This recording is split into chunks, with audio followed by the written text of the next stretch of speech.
Macaristan, Türk Devletleri Teşkilatı üyesi ülkelerden birisi. Başbakanları Orban, kendilerinin Kıpçak Türkleri soyundan geldiğini her fırsatta ifade ediyor. Bu yüzden Türk dünyası için önemli bir yer tutan bu ülkenin tarihini detaylı olarak anlatmak istiyorum. Çünkü Macarlar eskiden çok daha büyük topraklara hükmediyorlardı. Özellikle Orta Çağ'da Avrupa'nın en büyük krallıklarından biriydi. 11. yüzyıldan itibaren Katolik bir monarşi olarak kurulan Macar Krallığı, Kral 1. Stephen döneminden itibaren Avrupa siyasetinde önemli bir aktör haline gelmişti. Ancak 16. yüzyılda Osmanlı İmparatorluğu'nun Avrupa'daki ilerleyişi Macaristan'ın kaderini derinden etkiledi. 1526 yılında gerçekleşen Mohaç Meydan Muharebesi, Macaristan tarihinin en kritik kırılma noktalarından biriydi. Zira Osmanlı ordusu Macar Krallığını büyük bir yenilgiye uğratarak Kral II. Lajos'u öldürdü ve ülke fiilen üçe bölündü. Bu bölünmeyle birlikte Orta ve Güney bölgeler Osmanlı yönetimine geçti. Batı ve Kuzey bölgeler Habsburgların kontrolüne girdi. Özellikle bugünkü Slovakya ve Avusturya sınırı gibi bölgelerden bahsediyorum. Doğuda, bugünkü Romanya sınırları içerisinde kalan Transilvanya bölgesi ise Osmanlı himayesindeki yarı özerk Erdel Prensliği olarak varlığını sürdürdü. Bu üçlü yapı 17. yüzyıl boyunca çeşitli savaşlarla sürdü. Sonunda Osmanlı'nın Avrupa'daki gücünün zayıflamasıyla 1699 Karlofça Anlaşması uyarınca Osmanlılar Macaristan'daki tüm önemli topraklarını Avusturya Habsburglarına bırakmak zorunda kaldı. Böylece Macaristan Osmanlı'dan tamamen çıkmış oldu ancak bağımsız bir devlet değil, Avusturya kontrolündeki bir bölge haline dönüştü. Bu dönemde Macar ulusal kimliği zayıflamaya başladı. Çünkü ülke Avusturya ile birleşik bir yapının parçasıydı. Dolayısıyla Macarlar bağımsızlık istiyordu. 1867 yılında Avusturya İmparatorluğu iç baskılar ve dış sorunlar nedeniyle Macaristan'la bir uzlaşma yapmak zorunda kaldı. Böylece Avusturya-Macaristan ikili monarşisi kuruldu. Bu yapı altında Macaristan kısmen özerk bir yönetim kazandı. Ancak sınırları içerisinde çok sayıda etnik topluluk barındırıyordu. Slovaklar, Rumenler, Hırvatlar, Sırplar, Ukraynalılar, Yahudiler, Almanlar ve diğerleri. Bu çeşitlilik ileride büyük sorunlara neden olacaktı. Ancak buna rağmen bu uzlaşma Avusturya İmparatorluğu'nu Avusturya-Macaristan çift monarşisine dönüştürdüğü gibi Avusturya Macaristan'ın Viyana ve Budapeşt olmak üzere iki başkent şehri olacaktı. Velhasıl Avusturya Macaristan birleşik bir ülke olmasına rağmen her iki bölgenin de ayrı başbakanı ve ayrı parlamentosu olacaktı. Ayrıca ortak bir devlet varmış gibi görünse de aslında bu devletin vatandaşları da ortak bir vatandaşlığa sahip değildi. Yani bu uzlaşma ülkenin en büyük etnik gruplarından birisi olan Macarları yatıştırma girişimiydi. Ancak zaman içinde Viyana Sarayı'nın otoritesi daha da zayıfladı.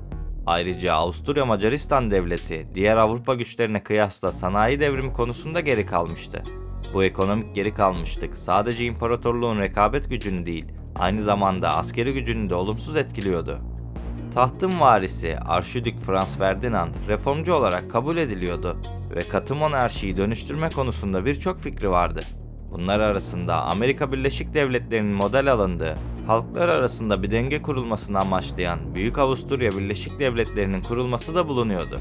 Ancak Ferdinand'ın bu isteklerine rağmen taht amcası Franz Josep'in elindeydi.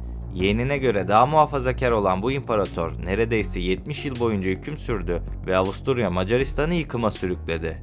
Franz Ferdinand'ın 1914'te Saraybosna'da öldürülmesi de değişim umutlarını söndürmüştü. Ferdinand'ın ölümüyle her şey daha kötüye gitti. Franz Josep, yeğeninin öldürülmesinin ardından Sırbistan'a savaş ilan etti ve böylece 1. Dünya Savaşı'nı tetikleyen bir zincirleme tepkime başladı. Bu savaş, Habsburg monarşisi için nihai bir felaket oldu. Başlangıçtaki başarılarına rağmen imparatorluk savaşın çetin koşullarına ve ağır maliyetlerine dayanamadı. Ekonomik kaynaklar yetersizdi ve çok uluslu ordular sadakat ve iletişim sorunları çekiyordu.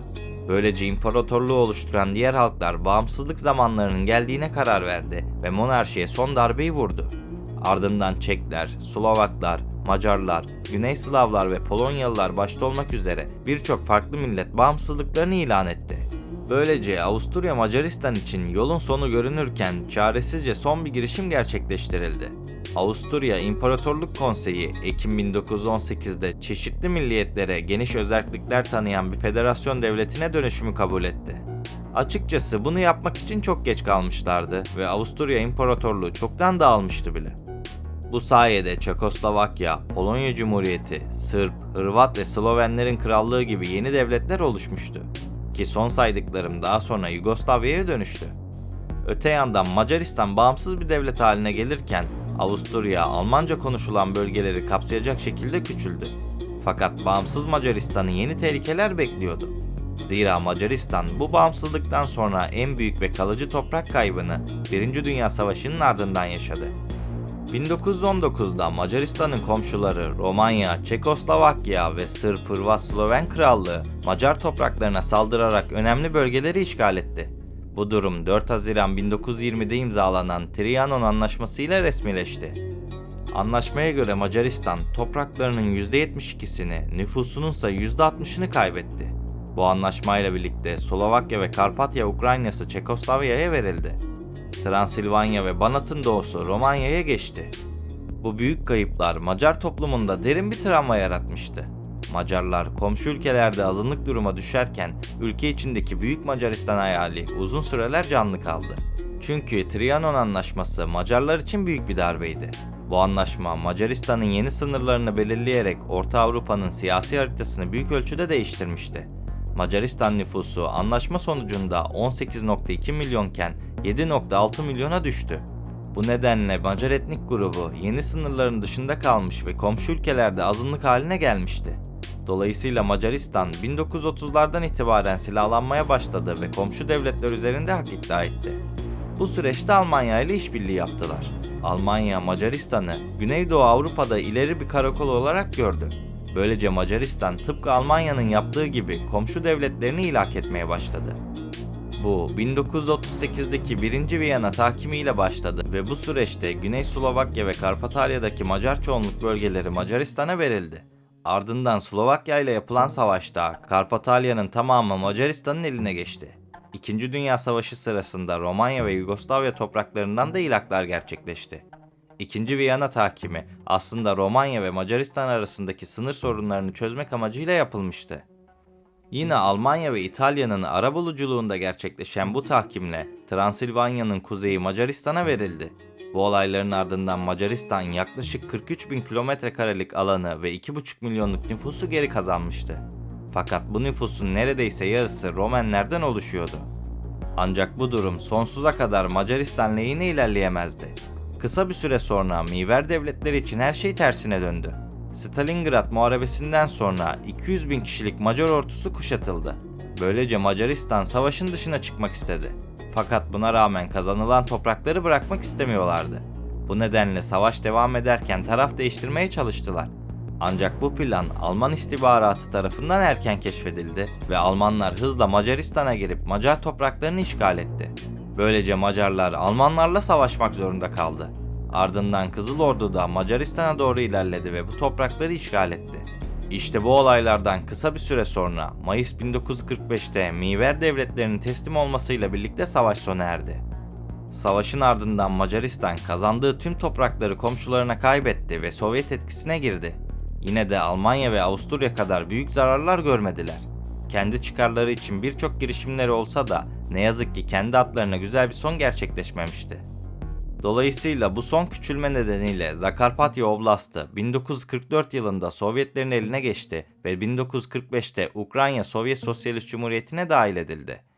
Bu nedenle eski toprakların iadesi talebi çeşitli kesimlerden sürekli dillendiriliyor.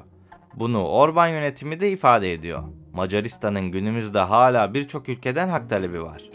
Özellikle Ukrayna'da bu ülkelerden birisi. Aynı şekilde Romanya ve Polonya'nın da Ukrayna'dan toprak talepleri söz konusu. Dünya her geçen gün ilginç bir hal alıyor. Bu nedenle ilerleyen yıllarda Ukrayna'nın 4 veya 5 parçaya bölündüğünü görürsek pek de şaşırmam. Öte yandan Hindistan ve Pakistan arasında gerçekleşen bu savaş Avrupa'ya sıçrarsa özellikle de Avrupa'nın doğu bloğunda işler karışabilir. Peki siz bu konu hakkında ne düşünüyorsunuz? Yorumlarda fikirlerinizi bekliyorum. Beni buraya kadar dinlediğiniz için teşekkür ederim. 1 milyon yolunda bana destek olmak istersen kanala abone olabilir ve videoyu beğenebilirsin. Bir sonraki videoda görüşmek üzere. Kendinize iyi bakın, sağlıkla ve barışla kalın.